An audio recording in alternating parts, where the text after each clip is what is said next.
Assalamualaikum warahmatullahi wabarakatuh. Perkenalkan, nama saya Nur Nafria Baharun dengan NIM O1A120191.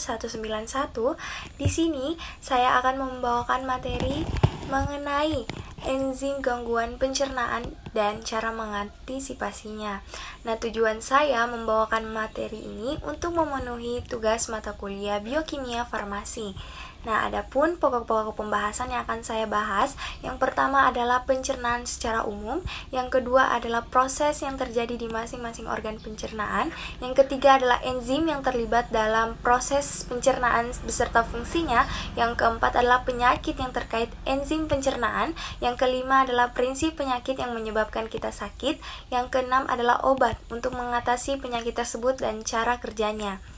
Nah, kita mulai dari pokok pembahasan yang pertama, yaitu pencernaan secara umum. Proses pencernaan tersebut ini berlangsung di dalam saluran pencernaan atau organ-organ pencernaan. Nah, makanan di sini akan diserap dan oleh saluran pencernaan dan diedarkan ke seluruh tubuh setelah berbentuk molekul-molekul yang kecil. Nah, secara umum pencernaan ini dibagi menjadi dua, yaitu pencernaan secara kimiawi dan pencernaan secara mekanik. Sesuai dengan namanya, pencernaan kimiawi adalah pencernaan yang melibatkan zat kimia berupa enzim untuk menghancurkan nutrisi makanan yang besar yang ukurannya menjadi lebih kecil agar itu mudah diserap oleh tubuh. Nah, sementara pencernaan mekanik adalah pencernaan yang melibatkan gerakan fisik dalam tubuh yang bertujuan untuk mengubah ukuran molekul makanan.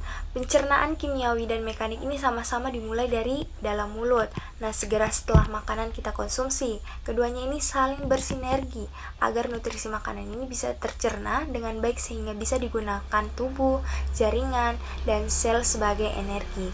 Selanjutnya adalah pokok pembahasan kedua, yaitu proses yang terjadi di masing-masing organ pencernaan. Kita mulai dari mulut. Nah, di sini akan terjadi yang namanya aktivitas ingesti, yaitu proses memasukkan makanan melalui mulut, dan aktivitas mastikasi, yaitu proses pengunyahan makanan menggunakan gigi. Selanjutnya masuk ke kerongkongan. Nah, di sini akan terjadi yang namanya deglutisi. Nah, di sini adalah proses penelan makanan di kerongkongan. Selanjutnya masuk lagi ke lambung. Nah, di sini itu akan terjadi proses digesti, yaitu proses pemecahan makanan dari zat yang kompleks menjadi molekul-molekul yang lebih sederhana dengan bantuan enzim yang ada di lambung. Selanjutnya lagi masuk di usus halus atau usus kecil. Di sini itu akan terjadi aktivitas absorpsi, di mana proses penyerapan sari-sari makanan yang terjadi di usus halus. Yang kelima yaitu adalah usus besar. Di sini itu akan terjadi penyerapan air dan pembentukan feses. Selanjutnya itu akan masuk lagi yang terakhir yaitu anus. Di sini aktivitasnya yaitu defekasi, yaitu proses pengeluaran sisa-sisa makanan yang sudah tidak diperlukan oleh tubuh melalui organ anus.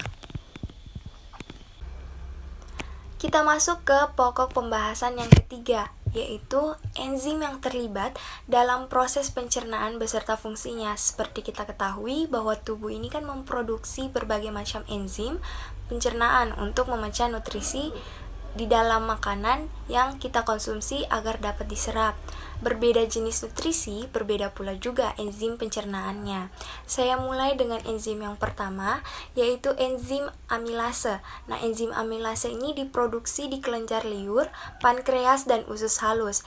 Enzim ini tuh bertugas untuk memecah zat pati atau karbohidrat menjadi gula atau glukosa. Saat makanan yang mengandung karbohidrat dikunyah, kelenjar liur ini di dalam mulut ini akan menghasilkan amilase. Setelah tertelan, makanan tersebut ini akan dicerna lebih lanjut di usus halus oleh enzim amilase yang dihasilkan oleh pankreas. Nah, di dalam usus amilase tersebut ini memecah molekul zat pati hingga menjadi glukosa yang nantinya akan diserap ke dalam sirkulasi darah melalui dinding usus halus. Enzim selanjutnya yaitu enzim protease. Nah, enzim protease ini adalah enzim pencernaan yang bertugas untuk memecah protein dalam makanan menjadi asam amino atau amino asid. Enzim ini diproduksi di lambung, pankreas, dan usus halus. Nah, terdapat beberapa jenis enzim protase yaitu pepsin, enzim pencernaan utama yang berada di lambung, tripsin, dan kipotripsin. Nah, selanjutnya ada enzim lipase.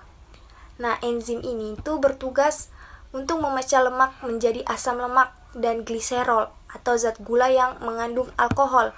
Nah, organ tubuh yang berperan dalam menghasilkan enzim ini adalah pankreas dan lambung. Enzim lipase ini juga itu ditemukan di dalam ASI. Fungsinya itu untuk membantu bayi mencerna molekul lemak saat menyusu. Selanjutnya ada enzim maltase. Nah, enzim ini itu diproduksi oleh usus halus dan memiliki fungsi untuk menghancurkan maltosa. Zat gula maltosa ini itu banyak ditemukan pada tumbuhan dan seperti biji-bijian, gandum, dan ubi. Selanjutnya adalah enzim laktase. Nah, enzim laktase ini adalah jenis enzim pencernaan yang memecah gula laktosa. Gula ini tuh ditemukan dalam susu dan makanan atau minuman yang terbuat dari susu. Orang dengan intoleransi laktosa ini seringkali disarankan untuk mengonsumsi enzim laktase tambahan saat mengkonsumsi susu. Selanjutnya ada enzim sukrase. Nah, sukrase ini adalah enzim yang diproduksi oleh usus halus. Fungsi enzim ini adalah memecah sukrosa menjadi gula sederhana seperti fruktosa dan glukosa. Nah, gula sukrosa ini banyak ditemukan pada tanaman seperti tebu, sorghum, dan bit gula. Sukrosa juga ini ditemukan pada madu, namun dalam jumlah yang sedikit. Sebenarnya di sini banyak sekali penyakit akibat gangguan enzim pencernaan, namun saya akan mengambil salah satunya, yaitu tentang pankreatitis akut. Nah, sebenarnya apa sih itu pankreatitis akut? Nah, pankreatitis akut ini didefinisikan sebagai kondisi inflamasi non-bakteri pada pankreas yang berasal dari aktivitas dini dari enzim pencernaan yang ditemukan di dalam sel asinar dengan keterlibatan kelenjar itu sendiri, jaringan, dan organ sekitarnya. Gejala yang terjadi itu dapat berubah nyeri pada perut di epigastrium hingga menjalar ke punggung dan perut bagian bawah.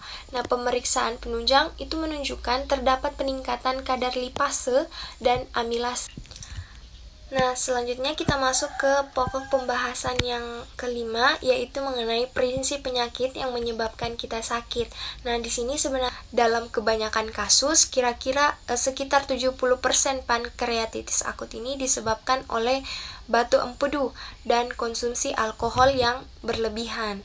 Selain alkohol dan batu empedu, pankreatitis akut bisa dihubungkan dengan beberapa kelainan lain yang secara keseluruhan frekuensinya itu kurang dari 10%, yaitu dengan adanya trauma pankreas, beberapa infeksi, tumor pankreas, obat-obatan pankreatotosik, hiperpoproteinemia, nah keadaan postoperatif atau hiperparatirois. Nah, adapun pencegahan pankreas akut, yaitu pankreas akut ini kan erat kaitannya dengan konsumsi minuman beralkohol dan batu empedu. Oleh sebab itu kan pencegahannya dapat dilakukan dengan cara yang pertama itu mengurangi atau berhenti mengkonsumsi minuman beralkohol. Terus mengkonsumsi makanan-makanan sehat dan bergizi seimbang. Selanjutnya itu menghindari konsumsi makanan yang mengandung kolesterol tinggi, serta rutin berolahraga untuk mempertahankan berat badan yang ideal. Kita masuk dengan pokok pembahasan yang terakhir, yaitu keenam, obat untuk mengatasi penyakit tersebut dan bagaimana cara kerjanya. Nah, pasien pankreatitis akut kan disebabkan oleh konsumsi alkohol yang berlebihan serta akibat dari batu empedu. Nah, pasien pankreatitis biasanya itu akan menerima yang namanya terapi suportif yang terdiri dari kontrol nyeri secara efektif, penggantian cairan, dan nutrisi pendukung. Adapun langkah-langkah konvensionalnya itu meliputi analgesik untuk peredah nyeri. Nah, mulai dari obat paracetamol, antiinflamasi nonsteroid, hingga obat golongan opioid seperti kodein atau tramadol. Selanjutnya adalah suplemen pengganti enzim gitu. Nah, seperti yang saya sudah sebutkan tadi obat-obatnya, bagaimana sih cara kerjanya obat itu? Nah, paracetamol. Nah, kan kita ketahui bahwa paracetamol itu adalah obat analgesik yang dimana itu sebagai obat peredah nyeri. Nah, obat ini nih akan bekerja dengan cara menghambat biosintesis dinding sel mukopeptida. Nah, pemberian oral adalah pilihan karena diabsorpsi lebih baik daripada obat derivat penisilin lain yang diberikan secara parenteral. Selanjutnya yaitu mengenai suplemen enzim. Nah, suplemen ini tuh mengandung kombinasi amilase untuk mencerna pati, protease untuk mencerna protein, dan lipase untuk mencerna lemak. Nah, obat ini itu digunakan ketika pankreas tidak dapat membuat atau mengeluarkan enzim pencernaan yang cukup ke usus, sehingga proses pencernaan jadi kurang maksimal. Makanya itu dikonsumsilah suplemen enzim ini.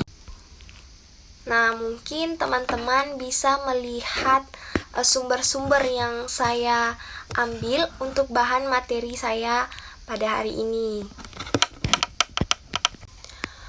Mungkin itu saja dari saya, lebih dan kurangnya mohon dimaafkan, dan saya berharap materi yang saya bawakan tadi itu bisa bermanfaat bagi teman-teman semuanya. Saya tutup dengan ucapan wassalamualaikum warahmatullahi wabarakatuh.